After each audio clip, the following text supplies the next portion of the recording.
JetNation, GreenBean here. I've been catching a lot of wind about this James Morgan character. Everybody's a little bit up in arms about it. So let's talk about the reason why he's not starting and why it's not a bad idea when I come back. All right, JetNation, GreenBean here from JetNation.com. Don't forget to like and subscribe. Head over to JetNation.com, get in our forum discussions, and also you can follow me on Instagram at GreenBean the Jets fan, and even Twitter now at Bean the Jets fan. Let me know how you're doing. Give me a follow. Talk to me, whatever. I'm into all of it. I'm always paying attention, and I love talking to you guys. So let's get right into this one. This one maybe, hopefully, will be a little shorter. You never know with me. I just can't stop freaking talking half the time. So, James Morgan, 4th round pick, quarterback out of the USA Conference small school, FIU, down here in Florida, where I am. I'm in Miami, Florida today. So, number one, let's just get this out there. As many of you already know, I didn't change my mind on whether or not I liked the pick. I didn't like it then. I don't like it now. But let's talk about why it happens. Number one, Joe Douglas made a series of trades which expanded his reach in the draft, expanded his possibilities, and he wanted to take a developmental quarterback that he thinks highly of. I don't like it. We should have taken Gabriel Davis. I think Gandy Golden might have still been there. Lots of guys that we could have taken that might have had more of an impact than James Morgan. So everybody's a little bit upset.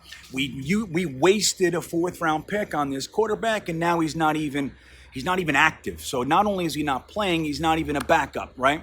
So, all right, you have a point there. But here's the thing. There are reasons for this. So that's why he was picked. Joe Douglas got more. He created out of thin air some extra space so he could do some things that might be a little bit outside of what was expected.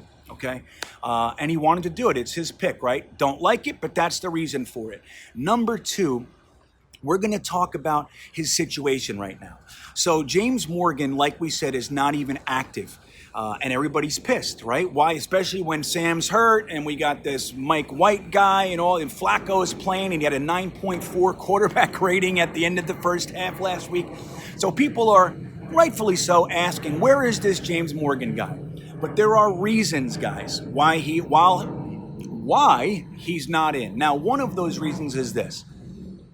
It's not a good idea to throw guys into the fire before they're ready. When you take someone that's a project, you don't want to just throw them in, because then what ends up happening is they look really bad and you give up on them. It's happening right now with Lamar Jackson, our cornerback, undrafted free agent cornerback that ended up being in a starting role, and people are literally saying this guy's a bum and he sucks. He's not supposed to be starting.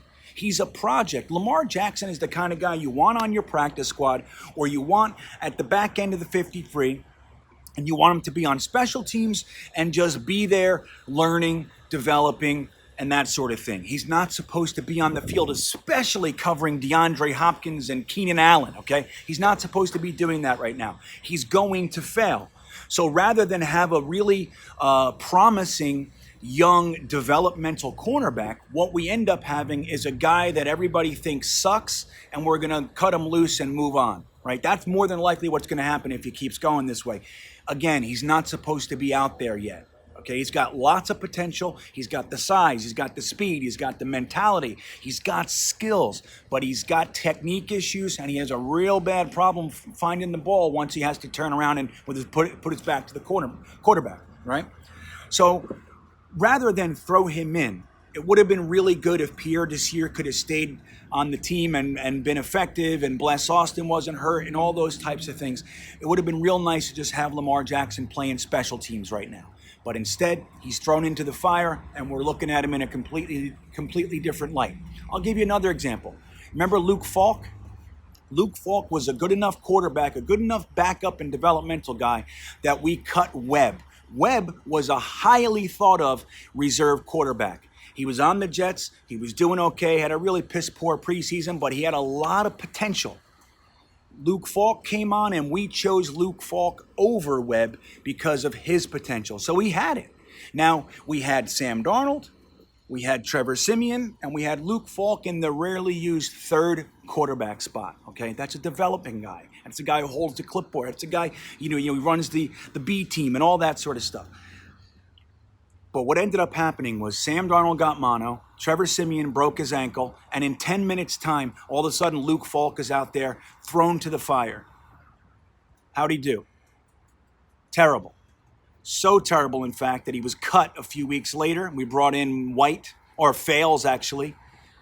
And nobody knows where Luke Falk is. I think he's picking up. He's on the beach with one of those metal detectors. Beep, beep, beep, beep, beep. That's the poor kid. He had all the potential in the world, very promising developmental career, and then what ends up happening is he gets thrown into the fire, and now he's gone. Nobody wants to talk about Luke Falk, at least as far as our world is concerned, right?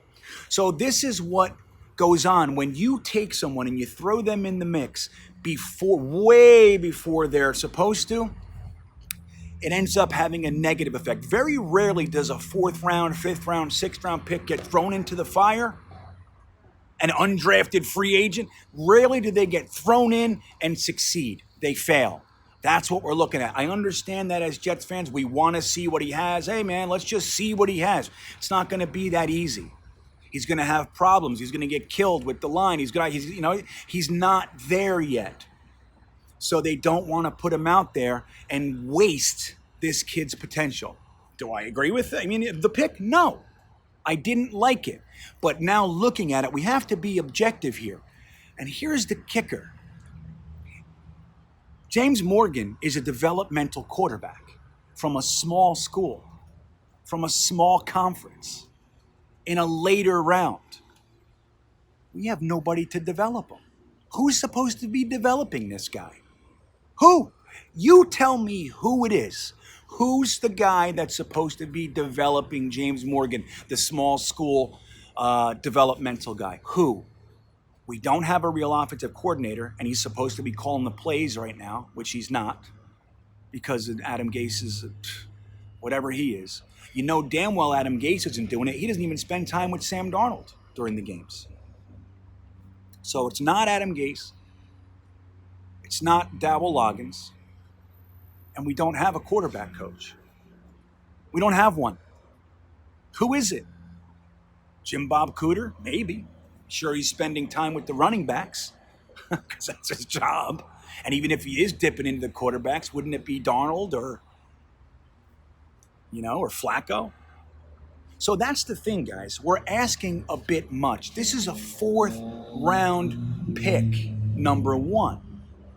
He's a small school prospect. He's supposed to be practice squad, developing, 3rd quarterback at best. Throwing him in right now is a fool's errand. And it's good that Joe Douglas doesn't want to do it. He doesn't want to take this pick that he created the space to get. He doesn't want to do that. He doesn't want to take this guy that he believes in, throw him to the fire like Lamar Jackson had to do, and watch everybody hate on him and watch his self-confidence go down and all that sort of stuff. And then he's a nothing. So take it easy. Did you know that 7 or 6 of our rookies from this class started last week? Let me tell you who. Maybe it's 5. Let's see. We had Mekhi Becton, Denzel Mims, Braden Mann, LaMichael Pirine, Bryce Hall, Lamar Jackson. That's 6 players from our draft class starting. Now, in addition to that, we also get to see Bryce Huff, undrafted free agent, Jabari Zuniga, 3rd round pick, and Javelin Guidry's active. That's 9. 9 guys from the draft class, 2 of them undrafted free agents, are playing. Why don't we take a breath and understand that a 4th round quarterback from a small school isn't coming in and changing anything? We don't have a developmental program in place. He's not developing. He's still the same kid at FIU. Let's cut him some slack, okay? Cut Joe Douglas some slack. This looks like it has the makings of the best draft class since 2007. Okay? Okay? Calm down. I didn't like the pick either. But now let's look at it objectively and understand it's not going to change anything. It's not even a good idea to throw him in. It's not a good idea. And thankfully, we have a GM that agrees and is not going to succumb to pressures when he knows the right thing to do. It's a good move. Now, I understand why everybody's bent out of shape. I want to see him too, quite frankly. Again, I hated the friggin' pick. But there's a smart way to do this, and there's a stupid way to do this. The stupid way would be, let's take all these kids and throw them to the fire. Quarterback, no less, for the New York Jets. Oh my God.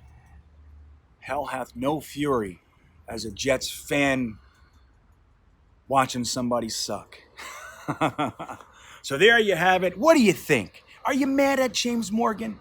Are you mad at Joe Douglas when almost his entire draft class is starting? It's just James Morgan and Cam Clark. That's all we haven't seen. I think we did pretty okay. Bryce Hall had a pretty damn good game considering. Let's calm down. Let's keep going forward. And let's ensure this tank. Go Jets.